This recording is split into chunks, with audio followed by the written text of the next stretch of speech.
Prométer, l'association vaudoise de promotion des métiers de la terre, les vins vaudois et leur vinothèque en ligne vauvin.ch, paysannes et paysans suisses, pour vous, la marque commune à toute l'agriculture helvétique et le label Vauplus certifié d'ici, qui garantit l'origine des produits du terroir vaudois, présente Agriculture durable.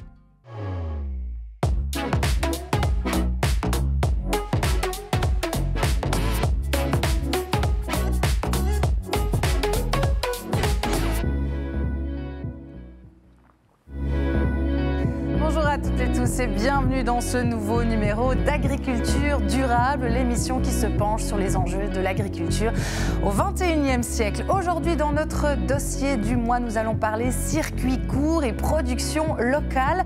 On vous proposera ensuite un focus sur l'élevage des dindes, c'est dans notre sujet filière. Et puis dans le fact-checking, on va s'intéresser à la rationalisation de l'agriculture avant de terminer avec notre rendez-vous du mois qui vous emmènera à la découverte des marchés de Noël de la région. Voilà donc pour notre sommaire, il est temps maintenant d'aller retrouver nos invités.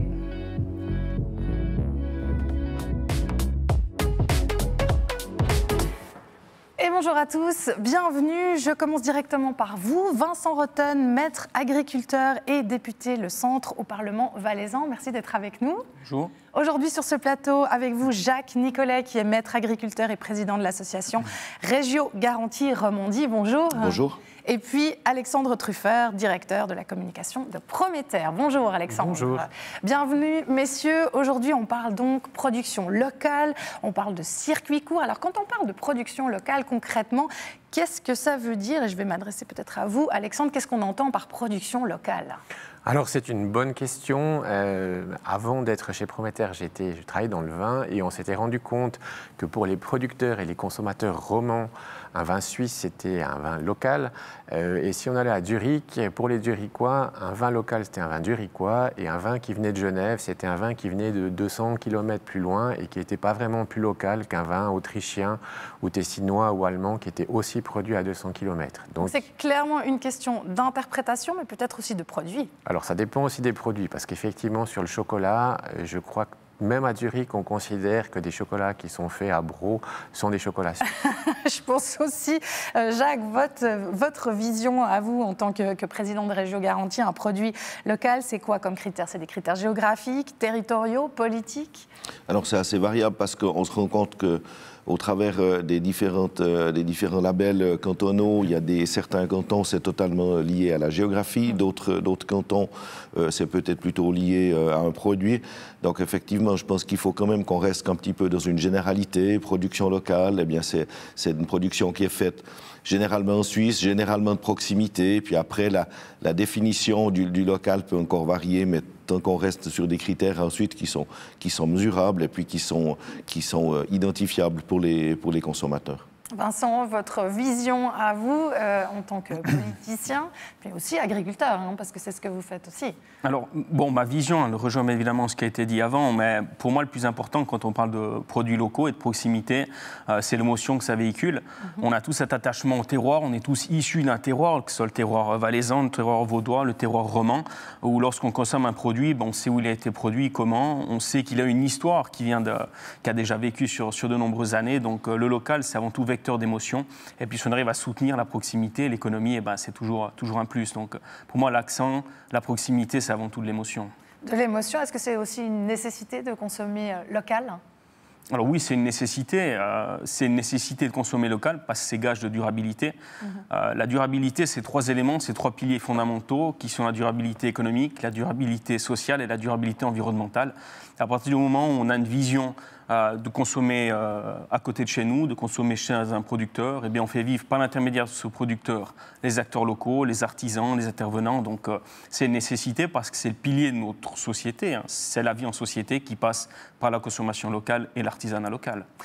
Alexandre, est-ce qu'on peut dire qu'un produit traditionnel, c'est un produit local ou est-ce qu'il faut faire une différence? Alors, pas toujours. Si on prend par exemple le cas de la cuchole, c'est du pain. Alors oui, la farine, elle est locale avec, entre autres, du safran. Le safran, c'est pas une épice. Alors il y en a un petit peu à Mound, on en cultive un peu en Suisse, mais historiquement, c'est pas quelque chose qui vient d'ici. Et en fait, on voit qu'il y a un certain nombre de produits qui ont aussi une histoire. Et c'est vrai que Je pense que l'émotion joue un rôle parce que tout le monde considère que ces produits-là sont des produits locaux, alors que si on veut faire de l'histoire, c'est un tout petit peu différent et ça montre aussi qu'il y a eu la Suisse était au carrefour de différentes routes commerciales et que c'est un pays qui a aussi eu des influences extérieures. Jacques, une réaction très rapidement. Oui, très rapidement, il y a un produit qui est assez intéressant, qui est traditionnel, c'est la viande séchée des grisons. Elle est uniquement séchée au grison. Principalement, c'est de la viande qui est issue du marché de l'importation, donc c'est pas local. Et donc, on comprend bien cette différence à faire. Alors justement, je vous propose maintenant d'aller voir sur le terrain. On part à la rencontre de Sylvain Chevalet, qui est responsable des produits d'ici, vos promotions, et qui nous présente les 3 piliers sur lesquels s'appuie le label production locale, qui garantit proximité et origine du produit.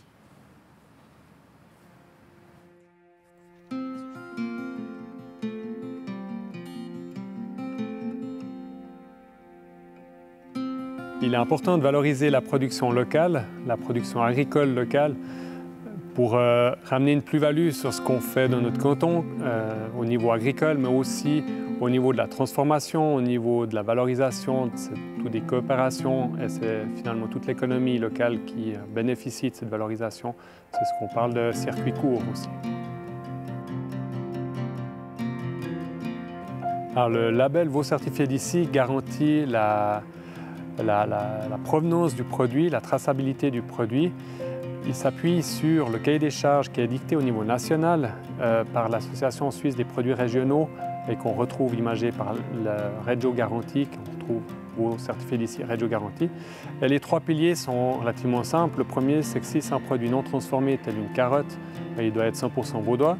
Si c'est un produit transformé tel qu'un fromage ou un pain, le 80% de la matière première agricole doit être vaudoise et 20% doit être suisse.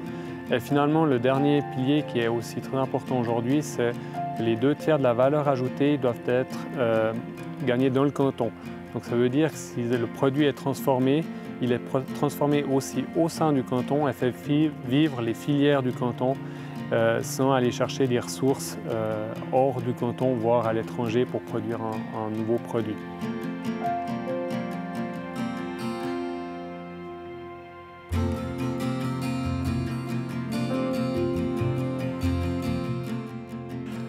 Ce label pour les producteurs amène une belle visibilité, que ce soit d'un côté numérique, sur notre site internet, sur vos.ch, on retrouve les 1700 produits labellisés, les adresses des 170 producteurs labellisés. Nous faisons aussi des campagnes de promotion sur les réseaux et autres, mais aussi au niveau beaucoup plus physique, sur les manifestations, où là on offre la possibilité à des petits producteurs de participer à de grosses manifestations pour faire déguster leurs produits, pour faire connaître leurs produits, typiquement comme au marché de Noël à Montreux, où là nous avons un stand avec plus de 150 produits en vente.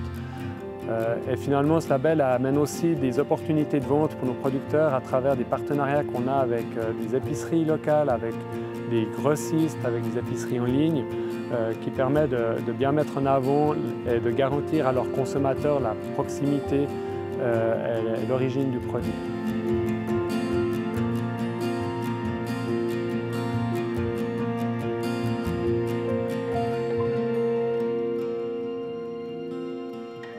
Alors pour nous, c'est vraiment important de collaborer avec des institutions telles que Gastrovo, que l'Association des boulangers, pâtissiers, confiseurs vaudois, ou des métiers de bouche d'une manière générale pour mettre cette valeur ajoutée sur la matière première agricole vaudoise et qu'elle soit bien transformée, bien valorisée au sein de notre canton à travers les différentes filières.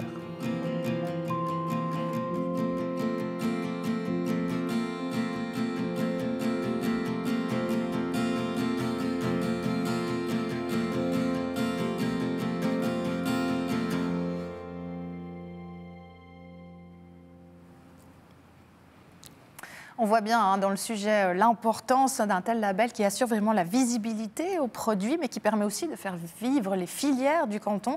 Donc les maîtres mots ici sont valorisation, circuit court. À quel point c'est important, Jacques ?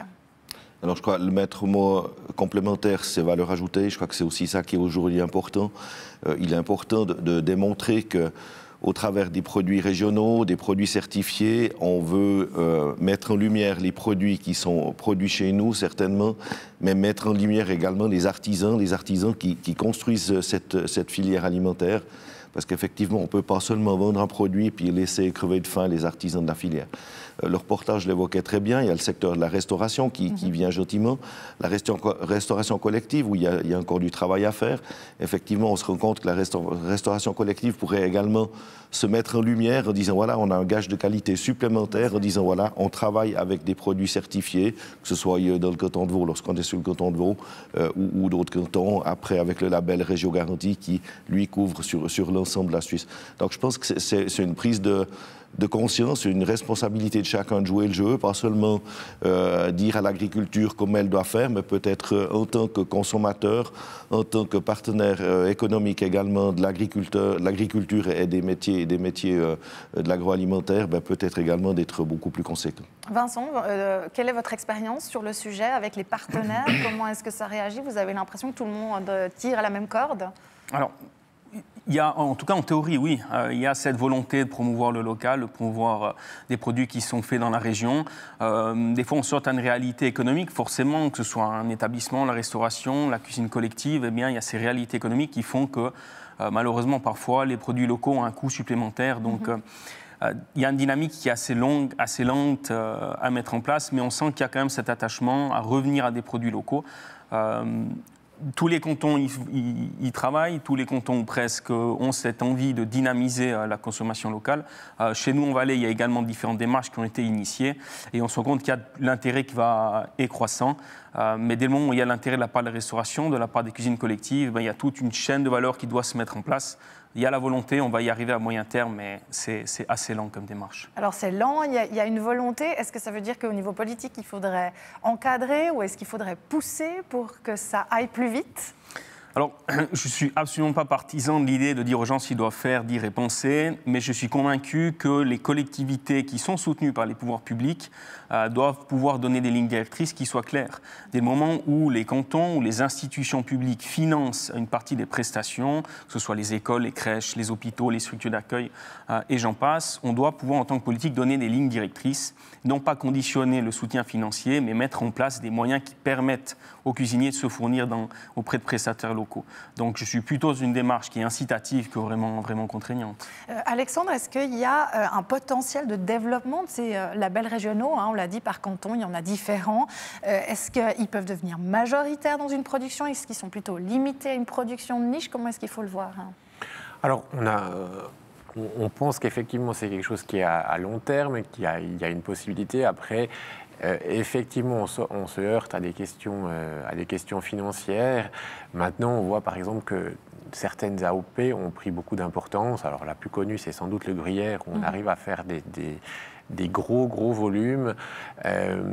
Et donc c'est possible. Après, il y a aussi une question politique. On a vu que sur certains domaines, par exemple sur le fait de ne moins manger de viande, on arrive à donner des lignes qui sont suivies assez rapidement. Est-ce qu'en lieu ou en plus d'un jour végétarien comme le font certains, on pourrait avoir un jour local? Ce serait peut-être une bonne idée. Et là, c'est une question qui est politique. On voit qu'il y a des choses qui vont plus vite que d'autres. Rapidement, est-ce qu'il y a des différences entre cantons? Est-ce que vous le ressentez? Alors, sur le canton de Vaud, en tout cas, il y a une grosse volonté. Après, c'est difficile à regarder comment ça fonctionne. Je pense que plus les labels sont anciens, plus c'est aussi quelque chose qui marche, parce que la tendance va dans ce sens-là quand même. Produire localement, cuisiner avec des produits locaux et de saison, concrètement, comment ça se passe et qu'est-ce que ça signifie? Eh bien, c'est ce qu'on va voir. On a été posé la question au restaurant du Parlement vaudois et à la boulangerie La Sarrazine à Luçon. Regardez. On se trouve à la boulangerie La Sarrazine à Luçon. Je suis patron de cette entreprise depuis 25 ans. J'ai 8 personnes avec moi à la production et 8 également à la vente. Travailler avec des produits locaux, c'est une question de bon sens. Pourquoi aller chercher à l'autre bout de l'Europe des produits qu'on a tout près de chez nous? Et c'est valoriser aussi le travail de nos voisins agriculteurs et fromagers, laitiers. C'est un plus. Nous sommes au restaurant du Parlement vaudois, seul restaurant d'un Parlement ouvert au public. Nous avons ouvert au grand public depuis le 23 février 2023.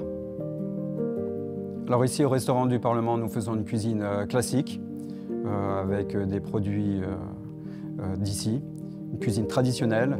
On essaye d'être le moins clivant possible pour atteindre une clientèle le plus large possible.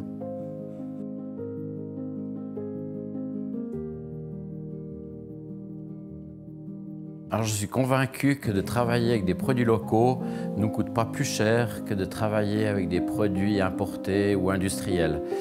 Les calculs sont faits. Le pourcentage des matières premières dans un prix de vente d'un produit de boulangerie, pâtisserie est moindre et à la fin, en fin de compte, il n'y a plus que quelques centimes de différence qui en valent la peine.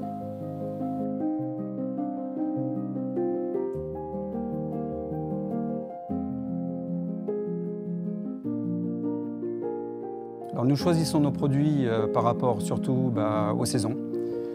On cherche par rapport à tout notre réseau de fournisseurs les produits du moment.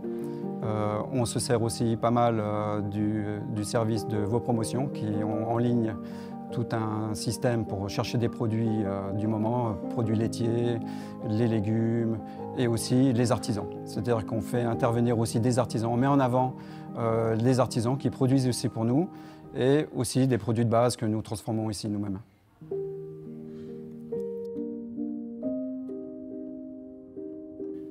Alors nous élaborons ici, par exemple, nos jus de viande, nos sauces tomates. Nous faisons aussi les malakoff avec des produits d'ici. Donc on fait un malakoff 100% vaudois. On fait également toute la production des légumes sur place avec des produits frais. Alors nous travaillons principalement avec des acteurs locaux, les producteurs surtout maraîchers. Le problème, c'est des fois le volume. On ne peut pas assécher des productions d'un seul petit maraîcher qui a lui-même ses clients du marché et qui doit aussi fournir à d'autres clients. Donc on fait comme ça, on passe d'un fournisseur à l'autre. Ça nous permet de toujours avoir des produits et en même temps que chaque fournisseur y trouve son compte aussi.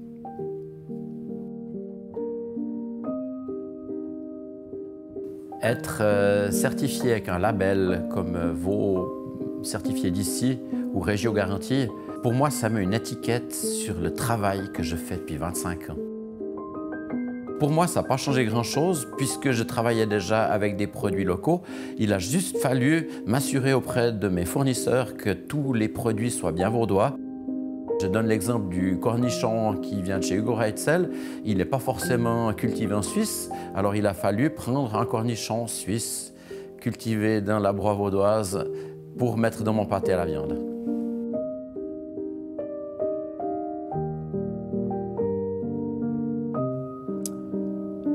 Alors on a un incident sur la carte par rapport au décalage de saison. On a toujours un décalage sur la saisonnalité par rapport aux produits d'importation. Par exemple, pour les asperges, quand la saison des asperges commence ici en Suisse, elle est presque terminée à l'importation. On est en concurrence un tout petit peu avec les asperges italiennes, mais les gens ont déjà mangé 2-3 kilos d'asperges alors que nous, on commence seulement la saison des asperges. Alors pour pallier à ces contraintes de saisonnalité, on a décidé ici au restaurant du Parlement de faire des cartes courtes. On est toujours flexible sur les produits, on a toujours le bon produit au bon moment. Dans notre entreprise, nous avons 25 produits certifiés, dont le pain d'épices, la salée à la crème, les flûtes, de nombreux pains et le pâté à la viande. Alors je travaille avec ces produits locaux par conviction et pour moi, question d'éthique, mais aussi par respect du consommateur. J'ai toujours l'envie de proposer le meilleur à mon client. Comme le dit notre boulanger dans son sujet, parler et travailler surtout avec des produits locaux, c'est une question d'éthique, de conviction, de respect envers les clients. Et puis, il y a la notion de bon sens, Vincent. Alors, quand on entend tout ça, on se dit oui, bien sûr, mais il y a aussi des écueils, on l'a entendu, il y a aussi des limites et quelquefois des contraintes. Alors, bien évidemment qu'il y a des limites et des contraintes. Je pense que ça a été très bien dit dans le sujet. La question des volumes, c'est peut-être un des éléments centraux. c'est un petit peu le lot de toute nouvelle filière. Dès le moment où on lance une nouvelle approche, une nouvelle commercialisation, un nouveau produit, il faut qu'en amont, on puisse garantir la fourniture. Il y a cette réalité du monde agricole, qu'on est tenu par une saisonnalité, qu'on est tenu par les durées de production. Donc voilà, au début, on retrouve ces problématiques-là partout, ces contraintes-là. Puis une fois que la démarche a pris, une fois que les filières sont lancées, on arrive à avoir une certaine forme de régularité. Le bon sens, ça c'est sûr. Les consommateurs sont également, attendent également ce genre de produit. Alors pas tous, ça on sait, alors c'est des estimations à la louche, mais un tiers des consommateurs ont un attachement particulier, s'investissent et achètent tous les jours. Un autre tiers a une vision et aimerait avoir des produits locaux et sont prêts 1 à 2 fois par semaine à les acheter. Et puis le dernier tiers sont moqués éperdument et la provenance pour eux s'en foutent. Donc ça laisse quand même 2 tiers de la population aujourd'hui qui est sensible à cette filière, à ces productions. Donc il y a un potentiel de développement qui est sûr. Ça laisse une belle marge de manœuvre. Ces contraintes, Alexandre, oui, Jacques, vous voulez réagir, je vous vois lever le doigt, je vais vous laisser. Brièvement, c'est effectivement, on voit dans les reportages, il y a une question de volonté également. On voit le boulanger Nicolas qui lui dit « moi c'est une volonté, je veux le faire ». Et puis finalement, il se rend compte que ça va aussi, que finalement ces produits ne sont pas plus chers que les autres. Typiquement, le secteur de la boulangerie, c'est un secteur qui a énormément souffert, qui souffre énormément. 140 000 tonnes de produits de boulangerie qui sont issus de l'importation, c'est quand même des gros coûts qui sont enfin, c'est un gros volume qui est parmi le volume suisse de la boulangerie. Et puis, ça génère quand même une distorsion de concurrence qui est relativement monstrueuse. Et puis, vraiment, chapeau bas à des gens comme M. Nicolas qui jouent le jeu. Et puis il y a cette notion de la flexibilité, on le comprend bien, si on n'est pas flexible, c'est très compliqué justement d'entrer en concurrence avec certains quand on doit travailler avec des produits qui ne sont pas disponibles en quantité astronomique. Oui, mais là également, je pense qu'il y a des produits de substitution, il y a peut-être aussi des choses à découvrir. Typiquement, si on prend sur le marché des fruits et des légumes, peut-être qu'on a été biberonné pendant trop d'années à pouvoir manger des fruits, tel légume toute l'année. Il y a toujours la question des fraises au mois de février. Et puis je pense que ça, c'est des choses qu'on peut aussi, nous, en tant que citoyens, apprendre à travailler différemment. Il y a la question du gaspillage alimentaire également. Lorsqu'on abat un bœuf, peut-être que les gens doivent apprendre qu'il n'y a pas que du filet, ou dans le porc, il n'y a pas que le filet mignon, mais il y a peut-être d'autres pièces, et puis d'autres pièces qui, une fois mijotées, une fois qu'on apprend peut-être à travailler l'ensemble des pièces d'un animal, peut-être que là aussi on fait un geste pour le CO2, un geste également contre le gaspillage alimentaire, puis un geste en disant, voilà, moi je soutiens des éleveurs en Suisse, et puis quelque part, si on veut manger moins de viande, commençons par importer un petit peu moins de viande qui est produite selon des critères qui ne sont pas du tout les nôtres. Qui ne sont pas les nôtres. Alors Alexandre, là, je pense qu'il y a quand même une histoire d'ouverture d'esprit, et puis surtout de prendre conscience en tant que consommateur pour bien comprendre les enjeux. Alors oui, c'est une question qui est assez intéressante et typiquement le goût des consommateurs, on le voit par exemple sur la viande, il y a un certain nombre de morceaux qu'on n'arrive plus à vendre. Donc typiquement, il y a des restaurateurs qui disent le pot-au-feu, c'est quelque chose que j'arrive plus à vendre. Et alors qu'est-ce qu'ils ont fait? Ils ont trouvé un produit qui, lui, qu'on arrive à vendre, c'est le hamburger. Donc un hamburger, il y a 20 ans, il n'y en avait pas partout. Maintenant, tous ces morceaux-là sont vendus quasiment sous forme de hamburger parce qu'il est de plus en plus rare d'avoir des plats du jour, à part peut-être dans certaines brasseries qui se sont spécialisées là-dedans, qui sont sur des morceaux pas nobles. Trouver finalement d'autres manières de faire, c'est ce que vous nous dites. Alors puisqu'on parle de viande, on vous propose maintenant une visite guidée sur le domaine du Promeneur à Revreul. Et pour comprendre comment et quand les dindes sont élevées en Suisse, c'est notre sujet filière. Alors regardez.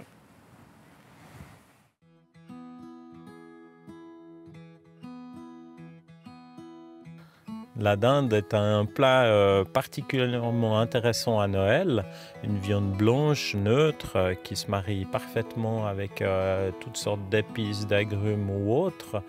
Il y en a vraiment pour tous les goûts.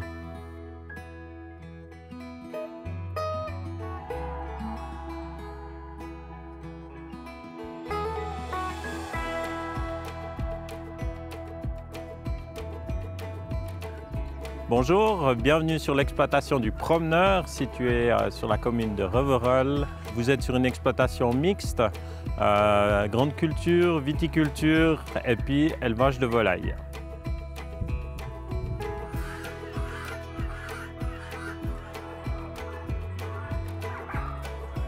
Ce qui est sympathique dans l'élevage de la dinde, c'est une bête qui est très curieuse, qui s'intéresse à beaucoup de choses. Du coup, ça nous change du poulet.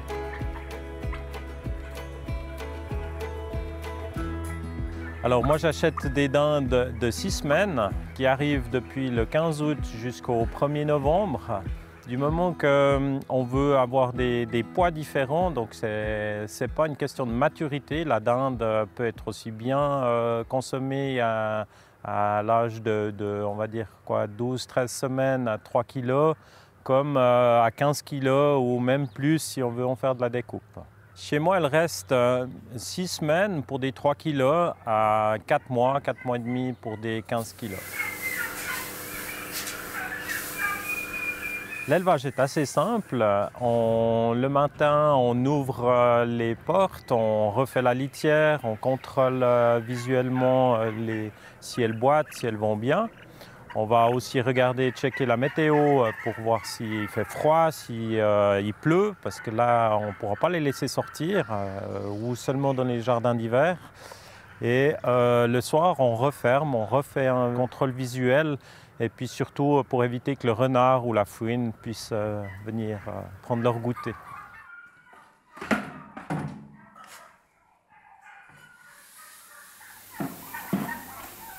La dinde mange essentiellement des céréales, du blé, du maïs, du tourteau de soya, du tourteau de colza et puis d'autres oligo-éléments. Et puis ce sont des céréales de l'exploitation que je fais avec le moulin de Lavaux à Aubonne. Ce qui est intéressant d'observer chez les mâles, c'est leur cou qui se différencie en rouge, en bleu, voire blanc, au gré de leurs émotions.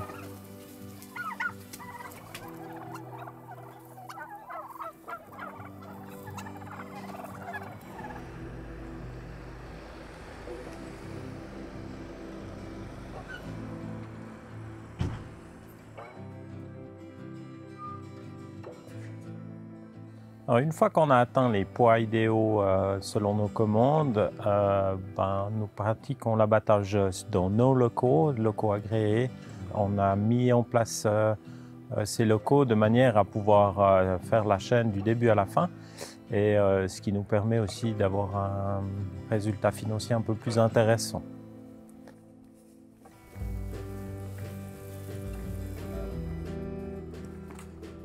On pratique un abattage 2 fois par semaine, environ entre 50 et 100 bêtes à chaque fois, selon les commandes.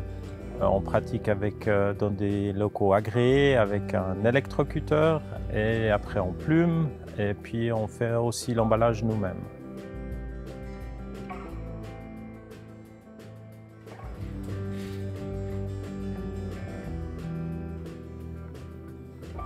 Notre clientèle est composée de boucheries, de marchés paysans, d'épiceries, de quelques restaurants et puis de notre self-service. Dans notre self, on ne peut pas mettre les dindes de Noël parce qu'elles sont un peu grosses, le frigo est un peu petit. Et puis pour toutes ces commandes-là, nous accueillons les gens dans le local à côté. Que ce soit à Thanksgiving ou à Noël, la problématique qu'on peut rencontrer selon les commandes qu'on obtient, c'est qu'au vu de la météo, une météo comme aujourd'hui, la dinde, elle va prospérer beaucoup plus que s'il fait froid et pluvieux. Donc du coup, quelqu'un qui va nous commander une dinde de 4,2 kg, parce qu'il a prévu 4,2 kg, ça peut nous arriver d'être 500 à 600 grammes plus haut. Pour certains clients, il n'y a aucun problème, et pour d'autres clients, c'est nettement plus compliqué. Donc on travaille au mieux, mais on travaille avec les animaux et la météo.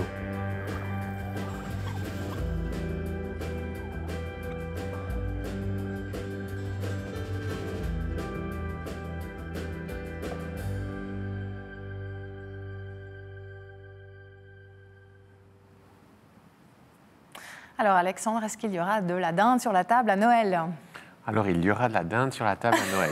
Et je pense qu'elle sera vaudoise parce qu'effectivement la production en Suisse est relativement petite. Moi j'ai un petit peu découvert la production vaudoise avec ce reportage. Alors, dans ce reportage, on voit que la production du domaine du promeneur, c'est 2250 kg de viande de dinde produite par l'élevage qui sera produite à Noël. C'est une énorme quantité, 2250 kg. Alors, oui et non, parce que si on considère qu'une famille, c'est peut-être une dinde de 4 kilos, finalement, ça va faire 550 familles. Donc, je pense qu'il y a plus que 550 familles qui vont prendre la dinde sur les 800 000 Vaudois.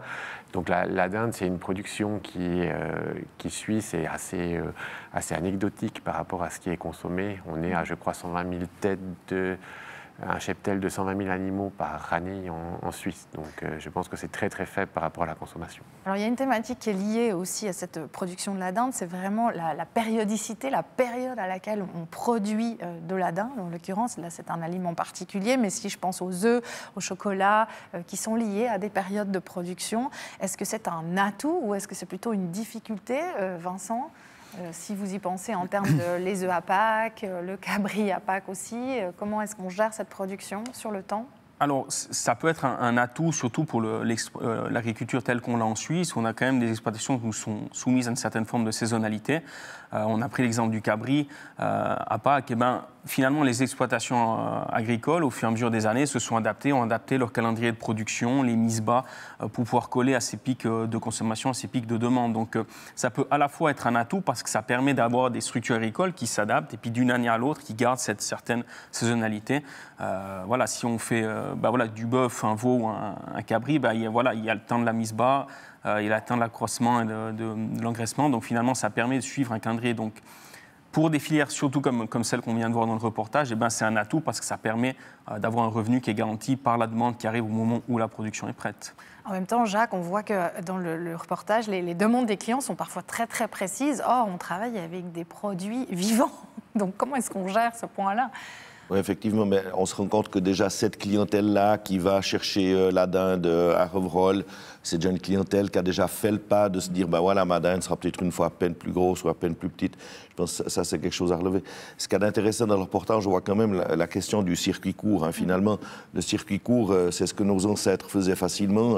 Tous les déchets ménagers, les sous-produits agricoles étaient valorisés avec quelques cochons, puis ensuite on faisait boucherie, puis ces produits étaient servis pour la famille. Aujourd'hui, la mondialisation a voulu à un moment donné que toutes ces formes, disons, de circuits courts soient abandonnées au profit justement du profit financier, parce que tout d'un coup il y avait cet exemple de carottes qui étaient récoltées en Suisse, qui avaient été déplacées en Belgique pour être conditionnées en Belgique pour venir en Suisse derrière. Là, je crois qu'il y a des incohérences qui sont aussi très importantes. Donc ça démontre quand même que la saisonnalité des produits et puis les pics de production, ma foi, il faut essayer de les caler en fonction de ce que le consommateur pourrait vouloir. Et puis, pour ça, il faut également une part de compréhension de la part du consommateur, parce qu'on travaille avec la nature, on travaille également avec des animaux, avec des cycles végétatifs pour les cultures, avec un cycle animal. Disons, pour faire naître un cabri, il y a quand même tout le cycle avant. Il faut faire une saillie, ensuite il y a une mise bas, puis ensuite il y a une période d'élevage. Alors, puisque vous parlez de mondialisation, justement, je vais vous poser une question. La modernisation de l'agriculture a-t-elle vraiment distendu les liens sociaux ? C'est la question que nous nous sommes posée et à laquelle nous vous amenons des éléments de réponse dans notre fact-checking. La rationalisation entraîne une diminution de la coopération, tandis que la pression économique incite à un climat de compétition et de concurrence. Ce sont donc les connaissances et aussi les réseaux d'échange qui disparaissent et menacent les capacités d'adaptation de notre système agroalimentaire. C'est la vision que défend Mathilde Vandel dans une chronique parue dans Le Courrier, où elle cite en contre-exemple le projet RISC porté par les organisations agricoles. S'il est probable que la modernisation de l'agriculture a distendu certains liens sociaux, c'est un constat qui ne touche pas que l'agriculture, mais toute la société. Et le projet RISC propose justement de partager les savoirs pour améliorer les pratiques agricoles au travers d'une vingtaine de projets. Les propos de Mathilde Vandel ont une coloration rétrograde qui font penser que les agriculteurs sont soumis à une fêtière focalisée sur les intérêts économiques et politiques. Ce qui participe au fossé qui stagne entre ville et campagne. Dans la réalité, les organes de défense professionnels offrent un vrai soutien aux agriculteurs, que ce soit sur le plan logistique ou moral, comme en témoignent les services de dépannage agricole en cas d'urgence, les services de médiation, de prévention des accidents ou des suicides. Alors Vincent, selon vous, est-ce que la modernité a-t-elle vraiment distendu ces liens sociaux au sein du monde de l'agriculture ? Oui, on a eu le fossé ville-campagne, on a eu quand même ces liens sociaux qui ont été assez compliqués entre le monde paysan et le monde citadin. J'ai l'impression que l'esprit global change et puis cette communication devient de plus en plus facile entre le monde paysan et le monde citadin. Alors, c'est sûr que c'est un mandat qui est assez important pour les chambres d'agriculture, pour les milieux agricoles, de vulgariser l'information, de venir et puis d'expliquer ce que l'on fait réellement. On a peut-être un peu trop souvent, un peu trop longtemps été complice d'une forme de publicité où on voit des vaches à cornes, des poules qui pondent directement dans un bac. On a utilisé l'image de l'agriculture pour vendre. Aujourd'hui, maintenant, les agriculteurs doivent parler d'une seule et même voix, se refaire connaître et puis être actifs dans les pôles urbains pour montrer ce que l'on fait, pour essayer de resserrer ces liens sociaux entre le monde de la campagne et le monde citadin. La communication, ça c'est central. Est-ce que, selon vous, les interprofessions font assez pour les agriculteurs ou est-ce qu'elles se concentrent sur des aspects plutôt techniques, politiques, administratifs, comme semblait le dire le sujet ?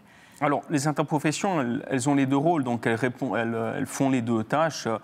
Les interprofessions, leur rôle, c'est de communiquer envers la population. Donc, j'ai souvent des collègues agriculteurs qui me disent « mais l'interprofession ne fait rien pour nous ». C'est faux, c'est factuellement faux. On voit que c'est des investissements qui sont colossaux par toutes les interprofessions à travers tout le pays. Et puis, finalement, le public cible, c'est peut-être les pôles urbains. Donc, finalement, si les agriculteurs ne sont pas directement concernés, c'est peut-être que le message ne leur est pas forcément adressé. Mais il y a aujourd'hui un travail énorme qui est fait par toutes les interprofessions pour vulgariser et pour communiquer. Alexandre. Moi, j'ai peut-être, si on prend le cas de Prométer, qui est aussi mise en avant pour la com, et ça, c'est la communication chez Prométer, la défense professionnelle, c'est une petite dizaine de personnes sur 200 employés. Donc on en a quand même près de 190 qui s'occupent de problématiques qui ne sont pas de la com et qui sont destinées en fait à des prestations à leur monde, qui sont les agriculteurs. Par contre, effectivement, les gens qui font de la communication, surtout quand on vient dans des communications politiques, sont beaucoup plus visibles que ceux qui font un travail de l'ombre sur des assurances, sur des aspects financiers, sur des aspects sociaux aussi, qui eux sont moins visibles. Et ça explique un petit peu cette différence de vue. Bon, chaque pièce a son rôle à jouer dans le puzzle, hein, c'est important de le dire aussi. Jacques, vous vouliez réagir ? Vous évoquiez avec raison que chaque pièce a son rôle à jouer.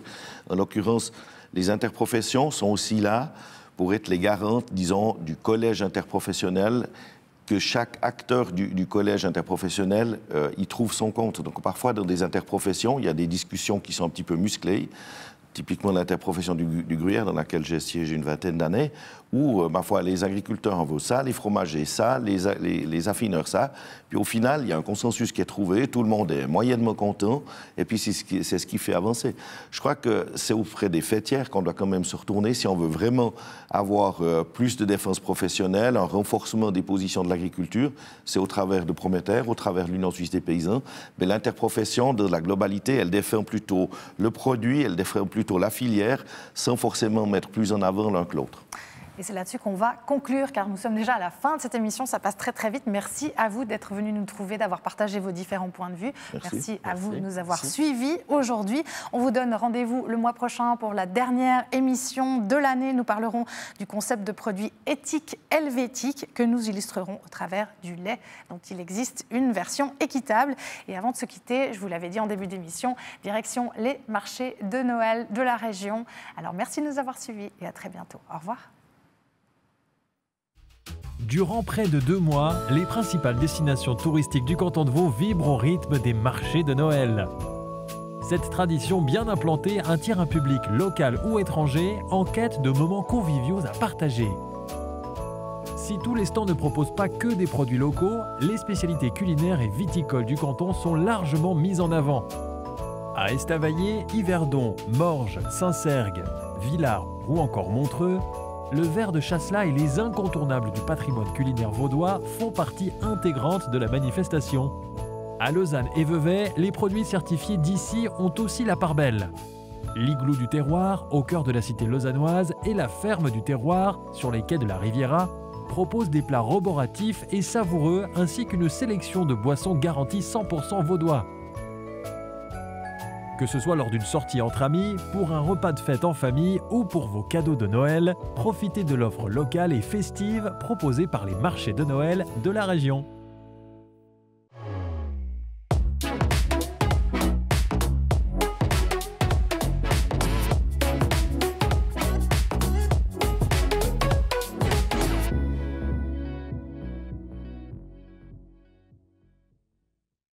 Prométer, l'association vaudoise de promotion des métiers de la terre, les vins vaudois et leur vinothèque en ligne vauvin.ch, paysannes et paysans suisses, pour vous, la marque commune à toute l'agriculture helvétique, et le label Vau Plus certifié d'ici, qui garantit l'origine des produits du terroir vaudois, présente Agriculture durable.